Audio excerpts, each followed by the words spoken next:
Hey everyone, Card Cafe here with another deck profile for Zorga Nadir. Set 2 is here now with a lot of cool stuff, and this is the main one that I was excited for.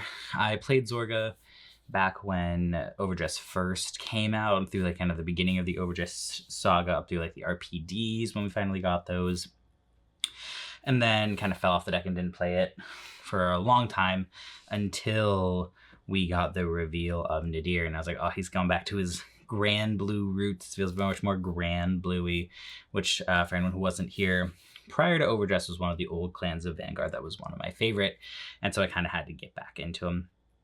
That's good, because this is a really good card and a really good deck. And what's cool about this is that there's a lot of different ways to play Zorga and a lot of different ways you can build Zorga, to the point where I might even consider doing a secondary deck profile, just because you can build this deck so differently than what I currently have. But this list is the first one that I've put together that I'm liking a lot, so we're going to talk about it. And firstly, let's go through our ride line, because this has changed, and I am running the updated ride line. First is obviously the same starter as always, though when going second, you ride upon it, draw a card, and also it's the cute little Mythiarch Dolphin, which is the only correct Stoicheia ride line. If you're playing Stoicheia, you gotta run the cute little dolphin. But next are the two new guys. So first, we have the Grade 1, which is when he's rode upon specifically by the Grade 2. You Soul Blast 1, and then you get to look at the top 7 cards of your deck. You pick 1 normal order and 1 unit card. The unit card goes to your drop zone, the order goes to your hand. I really like this card over Rancor Chain, because Rancor Chain was just a random draw 2. And I cannot tell you the number of times that draw 2 was just 2 triggers. And I would just cry because I didn't get anything actually needed. Whereas this is the top 7, and I get to pick. I get to pick a unit that I find, throw it right in the drop zone, which there are a lot of great targets to just put into your drop zone. And also just any normal order that you find for Alchemy Magic, and just throw it right into your hand for setup later. So I really like this, especially after not playtesting it a lot. I like this a lot over Rancor Chain. I think even if it's just 1+ to hand, it's something that you actually wanted, and you're also filtering to your drop zone for something you actually wanted. So I like this a lot more over Rancor Chain, and that's what I run. The Grade 2 is essentially the exact same as Hush Dragon. Just when he's rode upon, instead of when you ride him, you take an normal order from your drop zone, put it back into your hand, and then if you played an order this turn, he gets 5k. So literally the exact same, except he just activates a turn later, which is a little unfortunate. He activates on the turn when you ride up to Zorga, not the turn you ride up to him. But still good. You're still getting an order back to your hand for free, which is good. So you can just discard an order for your ride line and just put it back into your hand.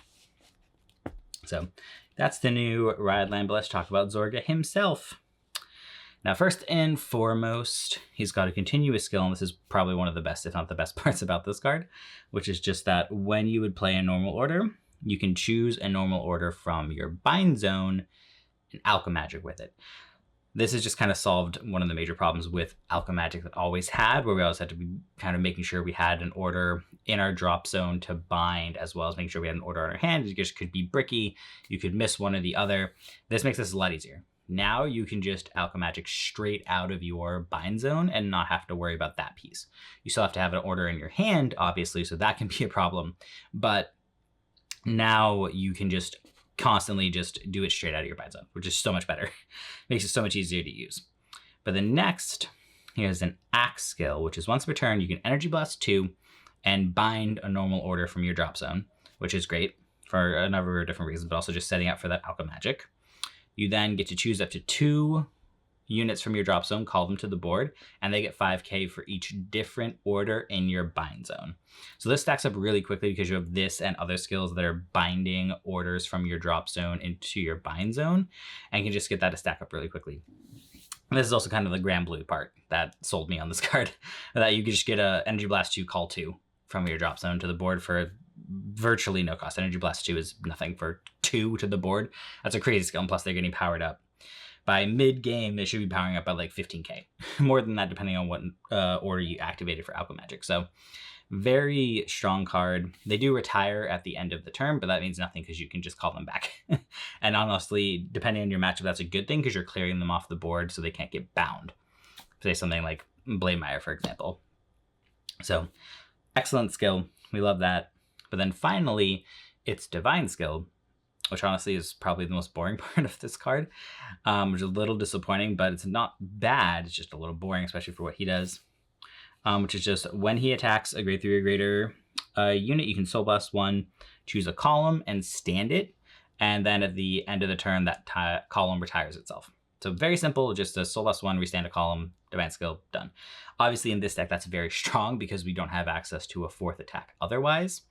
And you have some rear guards that are very scary that might get inherent crits and a lot of power. And when you restand them, they're swinging for lethal. So that is very strong, just very boring. I think it would have been cooler to do some sort of thing where you like activated all of the orders in your bind zone or something crazy like that. I think that would have been cooler, but hey, we got a 4th attack. Can't really argue too much of that, especially with this deck.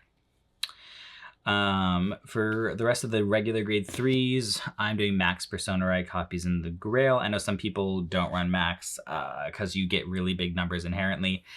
That's true, but honestly, a lot of the times I find the 10k does matter. There was a game I just played today, actually, where that literally mattered. If my opponent was just short by the 10k, if I didn't have the Persona Ride, they would have guarded and survived. So never underestimate the power by just an extra free 10k to your board to make things bigger, especially on turn 4, where you might not, depending on your setup, have gotten that many orders in your bind zone, so your things aren't that big. The Persona Ride is very important. And also the Grail just happens to be a normal order. So, though honestly, if you wanted to run Bracing Angel Ladder instead of this, that's fine. The blocking your rear guards from being targeted by effects can still be useful. With Blademeyer and Shiranui obviously still running around. So if you would rather run that, I don't inherently disagree, but I just want to make sure I'm Persona Riding because I'm just a Persona Riding fiend. Next, we're actually going to just go ahead and jump straight into the orders because that's the next biggest part of this deck, right? So first, the most, I am actually running 3 Mythiarch Habitats. So I know it's a lot in a deck where you will be having different orders in your bind zone and your drop zone.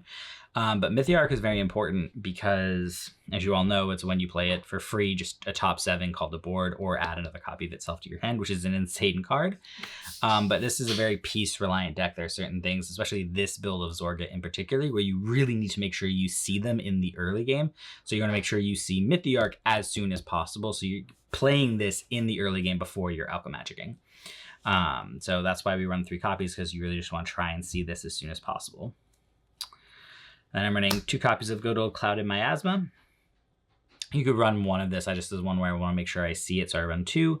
It's just when you play it, you counterblast 1. You choose a grade 3 from your grade 3 or less, excuse me, from your drop zone. Call it to the board, and your Vanguard gets the skill that you're continuously giving 5k to your front row. So it's an extra mini Persona Ride. You combo this with a Persona Ride, which is why I like having Persona Rides. It gives 15k to your front row, which makes really good numbers. So it's a great target for when you're trying to close it out because you're just making things really beefy. Simple and effective. Speaking of making things beefy, honestly, the best new order that came out with Zorga Nadir is this one, which is tied to him. It's another one that's just free. If you have a Zorga Vanguard with Divine Skill, you can just play this. And it just says continuously, anything called from the drop zone gets 5k, which also a straight strong card. This includes the 2 cards Zorga is calling off his ability. They get an additional 5k from this, as well as any other rear guards that happen to call themselves from the drop zone. They just get a free 5, and this is free. I can't stress this enough that this card is just free. Just give anything called from the drop 5. So you're usually giving like 4 units, ideally, 5k to the term. So just an insane card, another one that you want to make sure you see. Next, we're running 1 copy of Good Old Wandering Souls. This is just you play this with a discard and order from your hand, and you get to give your Vanguard a +1 drive. So great way to just get triple drive on Zorga or twin drive on grade 2 if you're feeling cheeky and you're flooded with orders. That's great for that, but really for just giving Zorga triple drive, just to add that extra pressure, and we really like that. So good to have just 1. And then next we're playing another new one, the Grudge Toxin order. I was kind of playing around with this because it's an interesting card. It's another one that you can only use with Zorga Nadir. And it's another one that's free. Well, kind of. You play this, and Zorga gets the red tech skill that when he attacks, you retire one of your own rear guards. Zorga gets 10k, and you get to retire one of your opponent's rear guards. So it's really just here as a spot check to just get rid of any pesky rear guards depending on what deck your opponent's playing against. For like Blanemire, taking out that grade 2 that gets a crit can be really useful and stuff like that. Decks that you really want to remove a rear guard that can be really annoying. And also Zorga getting a free 10k is good because he's usually the weakest column on the board by far. So giving him some extra power is nice. So I like 1 copy just really for the rear guard removal. And then next, switching over to the Blitz Orders, I'm actually running 2 copies of the Abolishment of Sin's Blitz Order. You probably all know why this is here. You're running this for one reason and one reason only, and that's the Blanemire matchup. Because Blanemire, for those who don't know, his Divine Skill, to summarize, just shuts off all perfect guards and Elementaria Sanctitudes and gets a crit and really big, so it's hard to guard. So we run this for that matchup specifically. Why? Because this says you Soul Blast 1 to play it, you draw a card immediately, which is nice, and then he gets 5k, you choose a unit and gets 5k for every order of a different name in your bind zone and your drop zone. So this gets really big really fast. By the time that your Blanemire opponent is using their Divine Skill on turn 4, ideally you've at least got a couple in your bind zone and should have a couple in your drop, ideally a little bit more than that, but even if you're kind of bricking, you should have a couple in both. So this is still getting at least 20 to 25k shield. If you're doing really well, it can be upwards of like 30, 35. So this just gives a really good shield to help you survive that turn and not die. So we run 2 copies because you want to make sure you see this on the turn that they're Divine Skilling. So 2 copies. And then obviously keep in mind we also run a copy of Grow. And that's it. If you want a couple other orders, you can. I might play around with some of the like 2-0s that we're running. I just, again, really want to make sure we see those, but that's where we're standing with those. For the actual grade 2s, let's talk about the new boy. So this is the build that runs 4 of Karma, and I'm actually not running any RPDs. This is the build that is only running Karma and 0 RPD. So I mean, there's a lot of different ways to build Zorga, mainly around RPD or no RPD. This is the no RPD build, but we're running 4 of this instead. Why is that? Well, how does this card work? It's got 2 skills. The first is when he's placed on the rear guard, you can Energy Blast 4, bind a normal order from your drop zone, and then this gets 5,000 power until the end of turn for each normal order of a different name in your bind zone. So another way to accelerate your bind zone and also just get really big, ideally on like the turn 4 where you're trying to kill on Divine Skill, you should have like 3 or 4 in bind after using his skill. So he's getting like 20,000, 25,000 extra power, making him a lot bigger than RPD. Now, granted, he's only a lot bigger than RPD if you're using the Energy Blast 4 skill, which is granted a lot of energy, plus you have to have a normal order in your drop zone to bind. But even without that, he still just is 10, which is a little weaker, but he gets a crit, which is his next skill, which says at the beginning of your battle phase, if you have Vanguard with Zorga with a Divine Skill, you can, and you Alchemagic, you can call this to the board, and he gets a crit if your Vanguard, if your opponent's Vanguard is at grade 3. So he gets a crit just like RPD, and also is a grade 2 that can intercept. So yes, he's a little weaker than RPD if you don't use the Energy Blast 4 skill, but you can intercept him away and use him for guarding on the next turn, which is really nice. So that's why I like him, mainly because honestly the intercept is a big part of it. To be able to just intercept him back into the drop zone is really nice. And he can, when you're going for your kill turn, using your Divine Skill, usually the one that you're going to restand the column with, you'll have used the Energy Blast for that. So this one's usually hitting for like 63 average, around that, give or take 5 to 10k, which is really hard to stop twice because it has crit. And so ideally you're doing that when your opponent's at 4 damage, 63 with a crit, restand 63 with a crit. The other side is probably still hitting for around 53, 43 with a crit. So still really strong numbers. So 4 copies of that. And next, the good old Doggo is still here. He's been here since set 3, and he's not going anywhere because this is a stupid card, which is 4 copies of Shadow Cloak.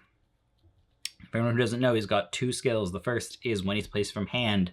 Unfortunate restriction, but you understand because this would be absolutely broken if he didn't, which is just place from hand, search your deck for a normal order and reveal it, put it into your drop zone for free. Just search whatever order you want, throw it in your drop zone to bind it later to be able to alchemagic. It's great, fantastic, we love that. 4 copies of that just for that skill. But that's not the only thing he does. The other thing he does is when you play an order, you can soul bust 1 and he gets 5k, and then if you alchemagic, you can choose a rear guard and bounce it back to your hand. The utility of that skill is amazing. The 5k is whatever. We don't care about the 5k. He's probably getting called over by Karma during the battle phase. What matters is the bounce back to hand. So you can do so many fun things of just like calling triggers off of Zorga's skill, bouncing them back to your hand, calling perfect guards off of Zorga's skill or off of Mythiarch Habitat, bouncing them back to your hand, getting Persona Rides, bouncing them back to your hand, so on and so forth. There's just so many ways to use that skill, even with other units that just require to also be placed from hand, to bounce those and then call them back to the board to activate those on place from hand skills. Just a crazy amount of synergy, great for staying alive to add defense or utility depending on what you're looking for. So 4 copies, every build, and I think there might be some variations of Zorga builds. That is not going to be one of them. What is going to be one of them is Seab's Abduction, 4 copies. Like, whoa, why the hell are we running this old card? That's because of his on-hit skill, which is when the battle this unit boosted a vanguard, or boosted hits a vanguard, excuse me, you bind a normal unit from your drop zone and put a normal unit from your drop back into your hand. Why is this a 4 of? Because this accelerates your bind zone. The idea is you find these early. Which is also part of the reason why you're running 3 copies of Mythiarch Habitat, is because you're looking for this. You want to get this early, immediately put it in the back and start swinging with this boosted in order to put orders into your bind zone. If you've only got 1, you're only getting them to bind up by 10, fine. The point is, by the first grade 3 turn, you should have 2 or 3 orders in your bind zone. So that just on your first grade 3 turn, when you're activating Zorga's skill to call 2 from drop, they're already getting plus 10 to 15, which is way sooner than any other build of Zorga. That's because we're running this. So it's to hyper accelerate getting orders in your bind zone, to just be jacking the numbers up immediately to be able to boost or attack for really high numbers. So that's why we run 4 copies. It's for the early game push to just get orders in your order zone as quickly as possible. Next, we're running 1 copy of the Zorga specific booster. This is the booster that every divine unit got that's specific to them. And this one, just like all the other ones, is a 10k booster when it is, when you have a Zorga Vanguard, and then also gets 5k, just also if you have a Vanguard with Zorga in its name. And then when it boosts Zorga, it is able to give another unit 10k power if you have 2 or more in bind, which is insanely easy. You'll have that by your first grade 3 turn. Even if you didn't see any of this guy, you'll have 2 in bind. Like, it's very, very easy to do. So it's just a free 10,000 power that has no cost associated to it, which is good for the early game, especially because that's when your numbers are going to be their weakest. So just getting a free 10k to something, ideally Karma, which still is getting a crit, can be really nice. So I like the 1 copy just to be able to set that up. Next, we are doing 2 copies of Fander. If we had more room, we'd run more, but the space is really tight. So we run 2, because this is still a really good card. What he does is, when he's placed from hand, another unfortunate restriction, you look at the top 5, put any card you find, doesn't have to be an order, doesn't have to be a unit, just whatever you find, whatever you want. Pick 1, just throw it straight to drop zone. It's another great way to just kind of set up early. And then also just during your turn, if your drop zone has 10 or more cards, this gets 10,000 power. So that happens pretty quickly, not necessarily by your first grade 3 turn, but usually by turn 4, you'll definitely have 10. So the turn that you're really going to push, this will be an 18k booster at least. If you've called it off of Zorga's skill, he's going to be way bigger than that. So great booster for that reason, and also just for filtering, and a great target if you have nothing else with Shadow Cloak, as I mentioned, to use Shadow Cloak skill to bounce it back to your hand and call it back to filter again. So great little card. Depending on the build, you're running more of this or none at all, but with this one, you run 2. Then to round it out, as always, 3 Nation Perfect Guards, 1 Sanctitude, same old, same old.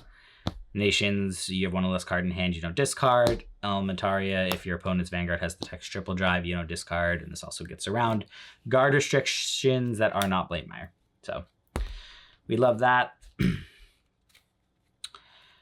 Trigger lineup should be shocking no one. We do 8 crits because crits win games.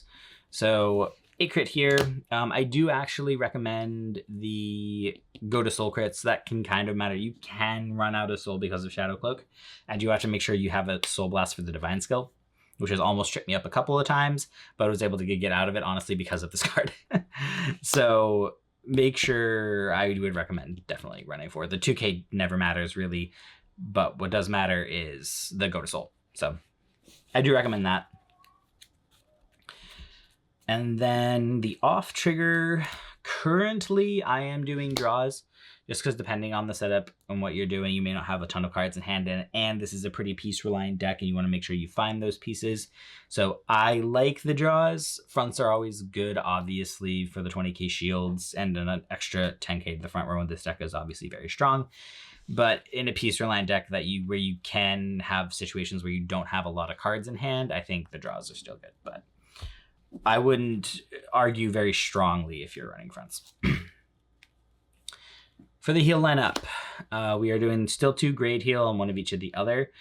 As at the time of recording this, we have not gotten the Shiranui Luard restriction in English, so we're still running 2 grade heals because those are still 2 of the best decks that everyone is running. So 2 of those still, and then 1 of each of the crit. The crit one is very important right now because of Zorga and Blademire, so you should run at least 1. If you run around 2, I wouldn't blame you.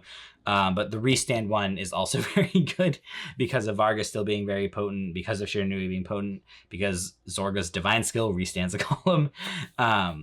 So there's definitely an argument still for the restand. So that's why I like this of doing 1 each of these and 2. If you want to like go down in this and do 1 grade and 2 crit, I would see that argument for sure. Once we get the restriction for Shiranui and Luard, assuming we get them, then I probably would definitely do that, of going down and definitely going up to crit because of Blademire and Zorga. But we'll see. Right now, without it, I would do 2 great heals still, and then 1 of each of the other 2. And then Overt Trigger.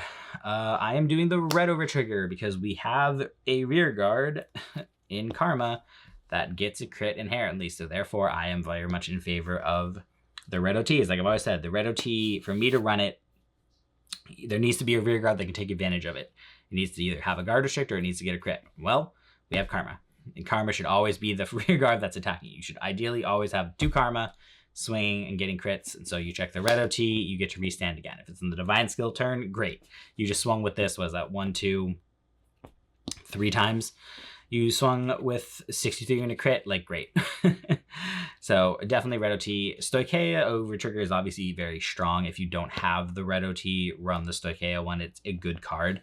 But in this deck, red OT definitely is the preferable because of the making this be able to restand again.